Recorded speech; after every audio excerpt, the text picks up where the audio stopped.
please. Look, I've only been in one. You gotta give me more time. They'll love me. They'll love me, please. Please. Sorry, Will. Ain't nothing be done about it. You were voted the least popular member of the Massacast, and as we said on the poll, you're to be executed. I wanna die. Please.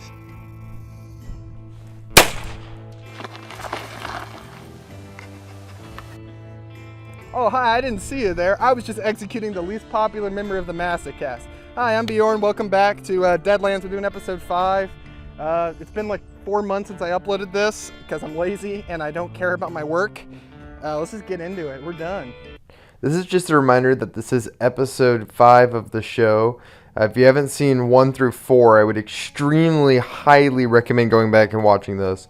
I know it's a lot of content, but hey, you clicked on this video, so you're clearly interested. So go ahead and take a look at that if it intrigues you. Annotation will be in the corner of the video. I am going to title episode 5 of Deadlands, The Joker. We open on the maze. A group of ragged, starving men move through the cracked mesas. We see text that says 1868.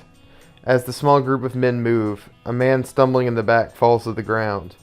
The group stops. A man bends over to check on the fallen man. We see it's a younger Angel Black. He says, "He's gone, Grim. Dropped right dead." The other men gather around. They're all desperately starving and bone skinny, skinnier than any man should ever be. A man forces his way through the crowd. He's dressed as a preacher. It's a younger Ezekiel Grimm. He says, "Oh, Harris. He's with God now." A crowd member yells, "What should we do with the body, Reverend?" Grimm says, "We'll bury him and mark his place with God." Someone else cries, "What of his flesh?" Another man says, "We're starving. Don't you see, this is a gift from God. He's given food." Another crowd member yells, "Yes, we'll eat him and bury the bones when we're done." They all start to fight each other to reach the body. We hear a gunshot. It's Black. He shoots the pistol in the air. He says, "The good Reverend is in charge here. It's his decision to make." Grimm says, "I must pray on this. These are dark things you ask of me." He walks off and finds a place in the maze to pray. He falls to bone-skinny knees. He says, "God, please show me the way. If this is truly what you desire, give me a sign. My men are dying of hunger, and opportunity has presented itself. Let me know if this is the work of the devil or your salvation for us weary souls." There's nothing. No answer from God. Grimm tries again. He says, "Please, God, just one sign. Just a whisper." In the silence that follows, it comes. We hear whispers in the wind. They're faint and eerie. They echo 100 times over in 10 different voices for each word. They say, "Survive at any cost. Live and spread my word.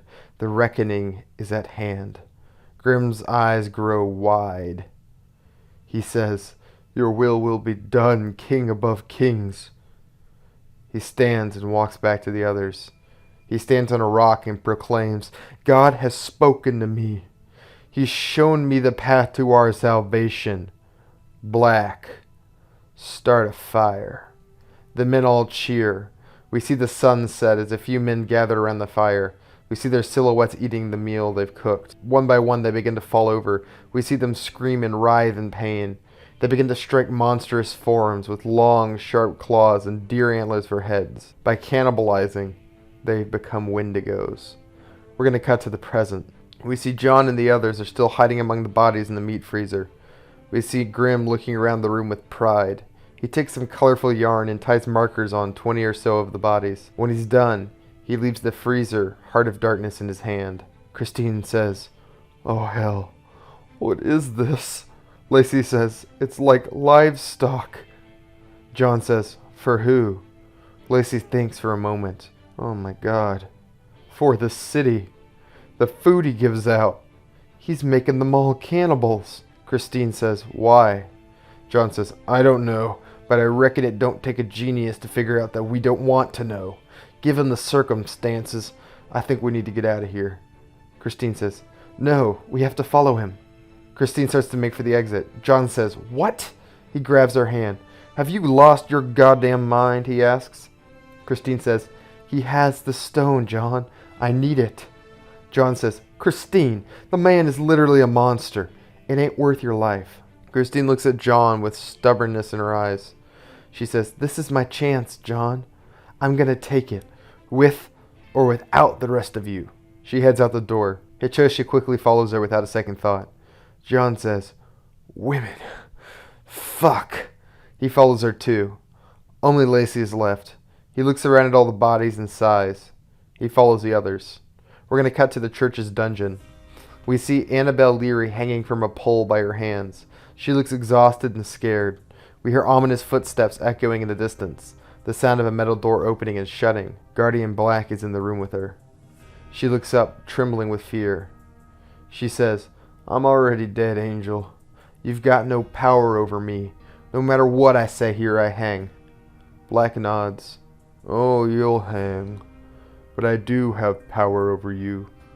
I control when you die. You see, they call me the Angel of Death. This is because I have died once already."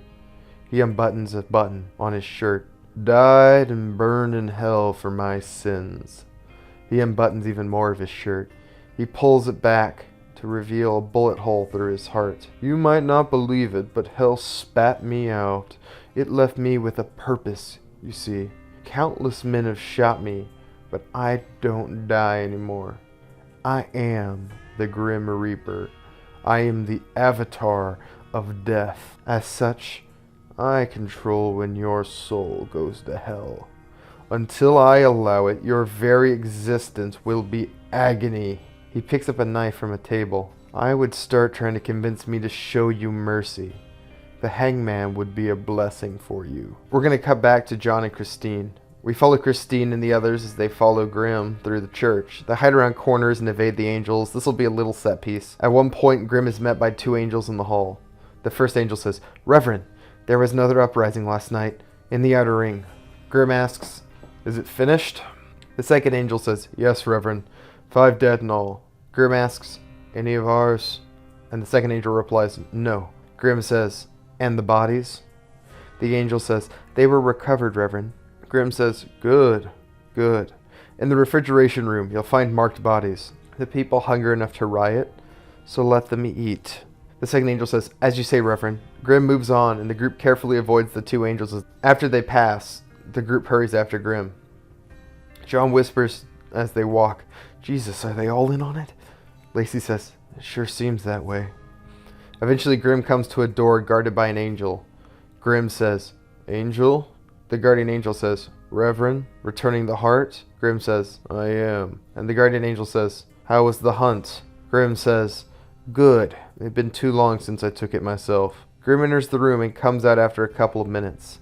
He no longer has the heart in his hand. Grim says, "Have a good night," to the angel. The angel replies with, "You too, Ezekiel." Christine smiles as Grim leaves the angel on duty. She nods to Hitoshi, then to the guard. Hitoshi nods in understanding. He waits for the angel to look away, then creeps up on him. He draws his sword and sticks it through the man's neck. He puts a hand over the angel's mouth and drags him into the room.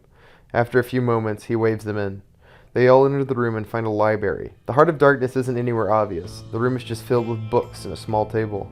The table is covered with a few papers and a small journal. Lacey picks up the journal and looks at it. This is Grim's own diary. He reads through the notebook aloud while the others search the room. "Our ritual was a success.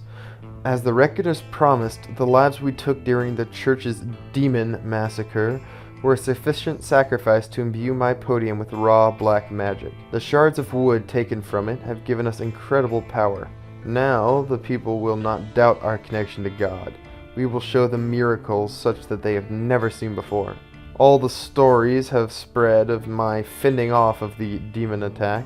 More will come, and more will eat. We prepare. The reckoners will have their promised day." John bends over the body of the dead angel. He plucks out the cross from around his neck. In the center of the metal cross is a shard of wood. John says, "These angels ain't religious at all. They're devil worshippers." Hitoshi asks, "What's a reckoner?" Lacey says, "Never heard the name. I'd guess they ain't good." John says, "That shit about making them eat.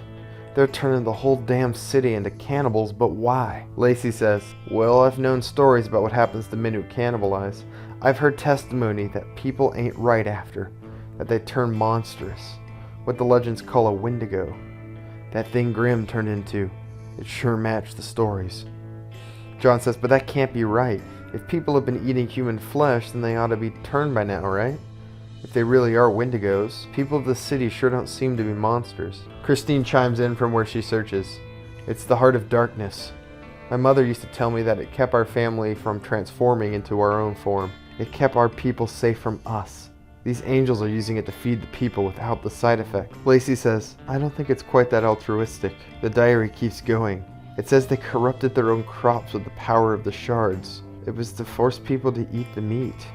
John says, well, that don't make sense. There's something else here we're missing. He moves aside some papers and finds a map with red dots painted across it. Major cities in the Weird West. John's eyes go wide. They've made themselves an army. Christine says, what? John says, think about it. With the heart of darkness, they can transform a normal group of people into monsters whenever they like. They could infiltrate any city with people that look normal and act normal. The people wouldn't even have to know what they were. And whenever the angels wanted to, they could unleash monsters. They're planning to invade the east with an army hidden in plain sight. Lacey nods slowly. He says, this is what Cassandra was trying to warn me about. She alluded to some sort of big plan, but I never understood. No wonder the angels are willing to kill to hide this information. Christine looks at another bookcase. She scans the titles until she finds one she knows. It's the same one she took from her childhood home, only this one is new and clean. She grabs it and pulls it off the shelf. We hear a pop and a hiss. The other bookshelves slide apart and reveal a hidden room. Sitting on a pedestal inside is the Heart of Darkness. Christine says, I found it. She slowly walks over and picks it up. She holds it close to her chest. John says, Christine, if we take that, the angels will never stop coming for us. And Christine replies with, if we don't, they use it to invade. Let them come. John nods. He says, let's get out of here. We see them leave the library. We're going to cut back to the dungeon. We see Annabelle is sliced up badly. Blood runs from many wounds, and many of her teeth are gone. She's lost her fingernails.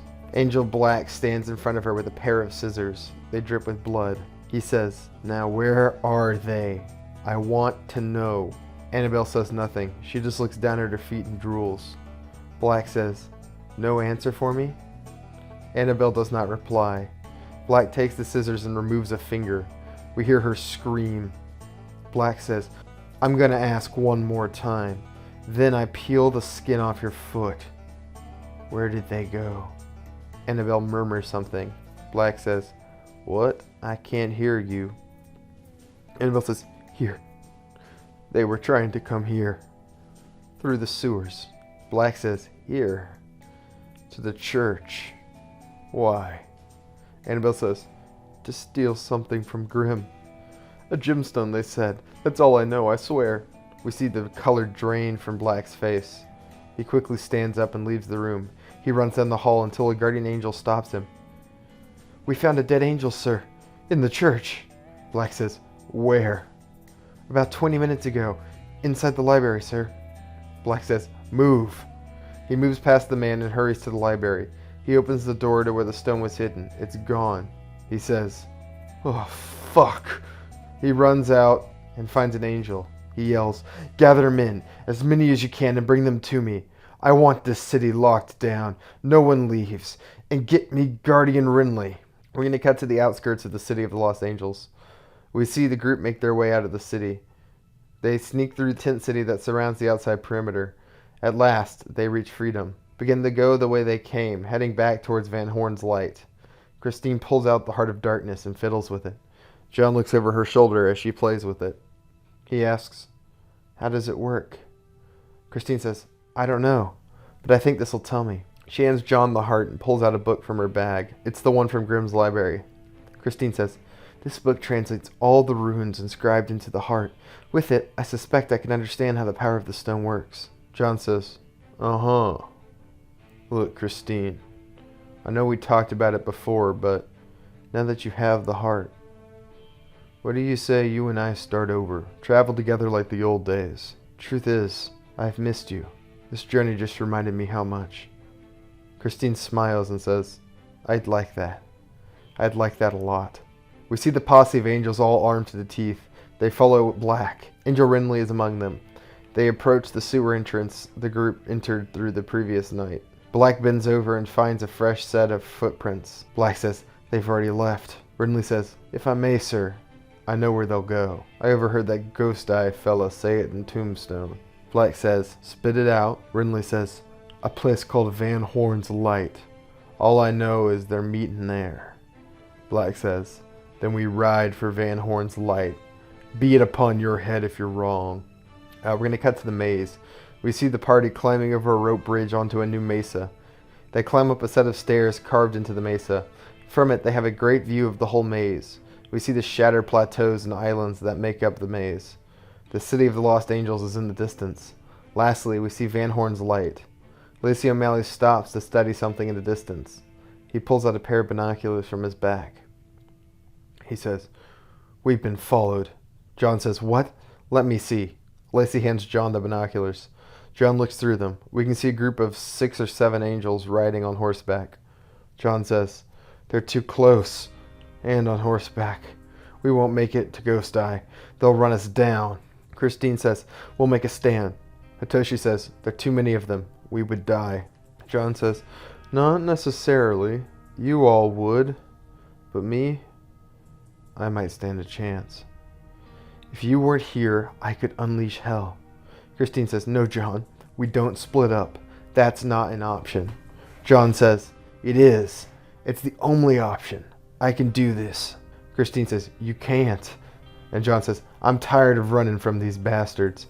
They owe me blood. For Nick. They're gonna pay it. I'll be fine. I promise." Christine says, "I don't believe you." Lacey says, "We don't have time for this. They're gaining on us." John says, "Christine, I swear to you, I'm gonna kill them. And when you look to that sunset from the lighthouse, you'll see me riding, silhouetted against fire. And you'll know I won. I ain't lost a bet yet." Christine shakes her head. "I won't leave you again." John says, "I know, but Hitoshi will make you." Christine turns and sees Hitoshi take a step towards her. Her eyes are filled with sorrow. He grabs her and starts to drag her off. She tries to fight him, but Hitoshi is a strong warrior. His grasp stays tight. Christine says, "No, don't make me. Don't leave him." Hitoshi whispers in her ear, "I'm sorry, little wolf." Hitoshi spares one final look for John. The two exchange nods of respect, finally seeing each other eye to eye for the first time. John and Christine look at each other as well. John smiles and draws a card. He flashes her an ace. The music swells as we see tears in Christine's eyes as she vanishes deeper into the maze. John turns to the horizon where the angels approach on horseback. He lights a cigar and smokes it while he waits for them to arrive. It doesn't take long before they're on him. They spread around him and form a circle, surrounding him entirely. Black says, "You know him, Renly?" Renly says, "Yeah, he's John Weber." Black says, "Oh, the gambler. Where's the heart of darkness? Give it to me and you're a free man. I promise. We only want the stone." John says, "I would, except for the fact that that man there carved a cross into the chest of my best friend." John points to Guardian Renly. John says, "Nicholas Goldman. Sound familiar?" Black says, "Well," and turns to look at Renly expectantly. Renly nods and says, "I killed him. He colluded with you, a devil worshipper." John says, "You strung him up for being a devil worshipper, and yet you're devils yourselves. I saw what you are firsthand. Tell me why." Black nods and says, "For the same reason as all of it. Fear." John says, "Well, I'm going to make you fear me. I'm going to take the lives of each and every one of you. Then I'm going to burn your city to the ground." John draws a card at his waist. It's the Nine of Diamonds. Soon other cards begin to float around him. They glow with a green energy. And for the first time we get the kind of game's appearance of the floating cards visual. I really wanted to work it in here. John says, "I drew a whole hand for this." Black smiles. "How magnificent. You really are a true gambler. I've never seen one of you before. This'll be fun." A standoff begins as the angels and John stare each other down. The cards still float in the air around him. An angel makes the first move. He pulls his pistol and fires at John. The bullets hit an invisible wall and fall to the earth. A 3 of hearts floating around John vanishes. John plucks a 5 of spades from the air and fire erupts from it. It consumes 2 of the angels in a plume of flames. The other 3 angels spring into action. One pulls out a shotgun and fires on John's shields. The pellets stop midair, but another card is burned. We see Black bend to a knee. He only watches the fight with a smile on his face. We see Renly touch his cross. A ball of white light forms there and then fires into John. It explodes across the invisible wall. This time 2 cards burn away. John quickly plucks one out of the air and hurtles it towards Renly. It hits him and explodes in a ball of fire. Renly is no more. The angel who just shot the shotgun throws it aside. We see him pull a knife and charge John. John catches the hand of the angel, keeping the knife away from his face. With his other hand, he reaches and grabs a 4 of clubs. He holds it up, and lightning arcs off it, straight into the angel's face. We see the angel's head explode. John snatches the knife from his hand just as the last angel shoots him with the revolver. It's caught by his shield, but his last floating card vanishes. John throws the knife into the angel's chest, killing him. John slowly turns towards Black, out of breath. Black claps. John says, "I killed your angels." Black says, "I found it genuinely impressive. I think your only fault is that you need cards." Before John can react, Black throws a knife, and it lands straight in John's newly defenseless hand. All of the playing cards fly out of it and fall to the floor. John quickly pulls the pistol from his holster with his other hand. "I don't need cards to kill you." He fires a bullet to Black's stomach. You can see straight through Black's body as a large hole is punched into his gut. Black begins to laugh, a sinister cackle. "So much spirit. But you made a few mistakes. I ain't human." He looks past John. Black says, "And my men ain't all dead." We hear a gunshot, and blood begins to seep from John's chest. We see Angel Renly holding a pistol where he lays on the ground. Half his body is charred and burned, and blood runs from his mouth. Smoke curls from his freshly fired gun. John collapses to the ground. Black slowly approaches. He kicks the gun out of John's hand as John tries to raise it for a second shot. Black says, "You put up a good fight. You're like me, a killer. Hell's gonna love you. Trust me, I'd know." John tries to say something in reply, but he can't. He coughs up blood. "What, cat's got your tongue?" Black asks. "I'll tell your girl you said bye." We see Black walk towards a horse, leaving John to die on the stone. We see John's eyes drift towards a single card, laying face down near his arm. It's half covered in his own blood. John manages to crawl towards it. He can save them. He can heal himself and beat this bastard. He grabs the card and flicks it. The smiling face of the Joker greets him.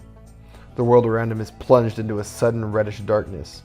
We hear a sinister voice whisper to him, "John Weber, that makes 3. You've drawn your last hand." We see a shadowy monster climbing John's body. It pulls itself from the ground with razor-sharp claws. They dig into John's flesh, leaving gashes everywhere they touch. It pulls itself until it's face-to-face with John. It runs the claw down his face, slicing it all the way open. It snarls words in an almost monstrously inhuman voice as John screams, "Your soul is mine." We hard cut to John's dead body. His face is uncut, but blood runs from his eyes and nose. He's drawn his last card. We hear the song "Curse of the Fold" by Sean James as the camera focuses on the bloody Joker in John's dead hand. In the distance, out of focus from the card, we see Angel Black riding off. He's going after the others to recover the stolen Heart of Darkness. And that's where we're going to end it. Big twists all around. Shorter episode than the other ones, but it features a lot of action, which I figure would have padded the episode had I actually filmed it. We're going to have the next episode out sooner than this one, I promise. And I'll go ahead and tease, the last episode is called The Sunset, and we'll end this season of the Deadlands show. Oh man, killing your own brother sure is thirsty work.